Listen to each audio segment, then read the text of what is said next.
Le 3 août dernier, une simple omission des 12 coups de midi S est transformée en un moment D, une intensité inattendue, sous les projecteurs de TF1. Un nouveau visage a surgi, celui de Fanny, une infirmière libérale venue tout droit de Sète, qui en quelques minutes a captivé tout le plateau, non pas seulement par ses réponses ou son sourire, mais par une révélation troublante sur son passé, une histoire qui aurait pu sembler anodine, mais qui a plongé Jean-Luc Reichmann et les téléspectateurs dans une stupeur palpable, car derrière les projecteurs, derrière les applaudissements, il y a parfois des récits qui dérangent, non des récits qu'on n'ose pas toujours raconter à la télévision.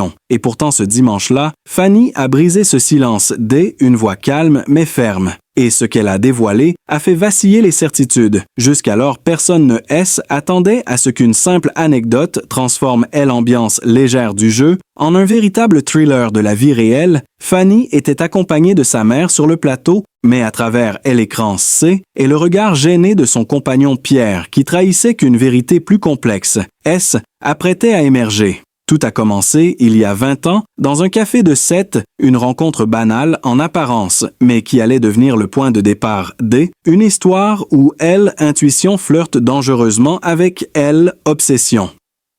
Pierre, homme qu'elle allait épouser, n'avait pas laissé cette première impression au hasard, et ce qu'il a fait, ensuite, défie toutes les règles du hasard et de la discrétion. Il a suivi, mais pas de la manière que on pourrait imaginer. Ce N n'était pas un simple coup de foudre. C était une traque minutieuse déguisée sous les traits D, une romance. Ce qui semblait être une jolie coïncidence, S, est révélé être le fruit D, une démarche calculée et audacieuse, à la limite de illégale. Et lorsque Fanny a commencé à raconter comment Pierre avait réussi à retrouver son identité après leur premier échange, les visages dans le public ont peu à peu perdu leur sourire, Ambiance a basculé dans une tension sourde, car soudainement, ce N était plus qu'une simple histoire. D, amour C, était une question de choix, une question de limite franchie pour atteindre inaccessible. Et si au final, cette manœuvre avait débouché sur une belle histoire d'amour, que en est-il vraiment de ce geste? D origine cet appel téléphonique sous de faux prétextes, cette intrusion dans la vie D, une inconnue avec aide de contact dans la police jusqu'où peut on aller par amour, jusqu'où cela reste il romantique. Et à partir de quand cela devient il dérangeant ce jour-là, sur le plateau des 12 coups de midi, une frontière invisible est fissurée, et derrière le sourire chaleureux de Fanny se cache une zone des ombres qui laisse planer une question que personne n'ose formuler à voix haute. Et si cette histoire était pas si simple, et si sous cette apparence de conte de fées se dissimulait une réalité plus trouble, plus dérangeante que ce que on imagine.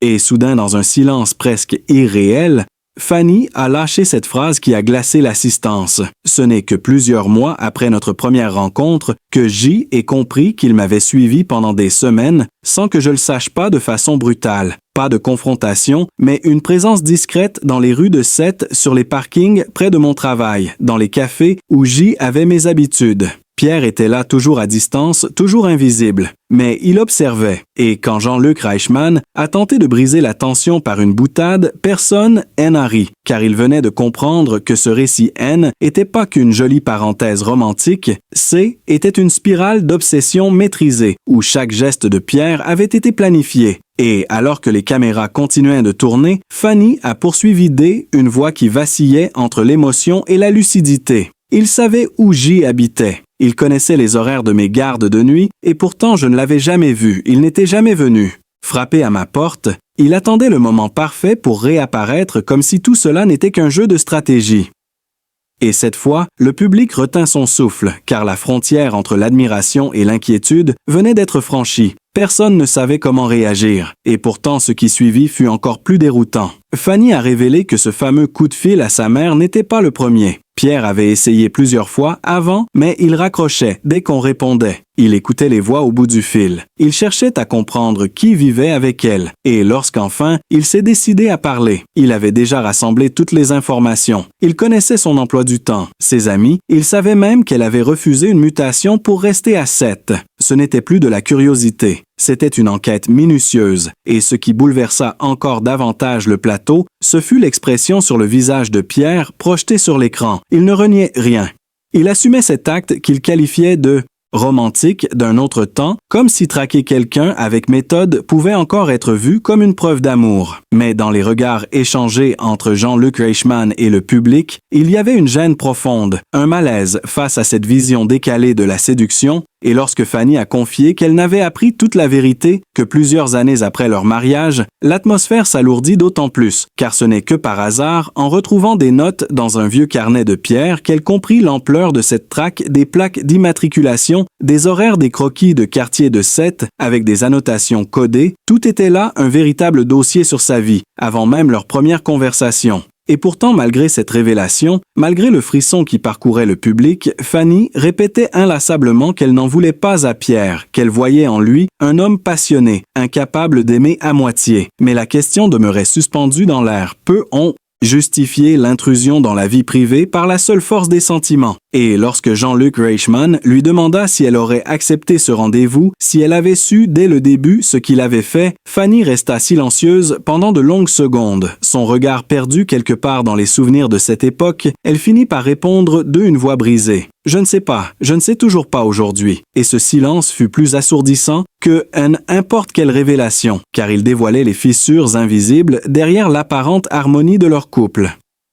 Il ne s'agissait plus d'un simple récit anecdotique pour divertir un plateau de télévision. C'était la mise à nu d'une histoire où les limites du consentement et de la séduction s'entrelacent dangereusement. Et alors que les lumières du plateau tentèrent de raviver une ambiance plus légère, la vérité s'était déjà installée dans l'esprit des spectateurs. Cette histoire n'était pas qu'une idylle née dans un café de Sète, c'était un labyrinthe d'intentions dissimulées, un jeu de pistes orchestré par un homme prêt à franchir toutes les lignes pour atteindre son but. Et dans ce jeu, Fanny avait été la cible inconsciente. Le mystère restait entier. Jusqu'où Pierre aurait-il été prêt à aller si les circonstances avaient été différentes ce soir-là sous les projecteurs d'une émission populaire? Cette histoire vous a bouleversé, ce N, et que le début, abonnez-vous pour découvrir la face cachée des maîtres de midi. Et ne manquez aucune révélation choquante à venir.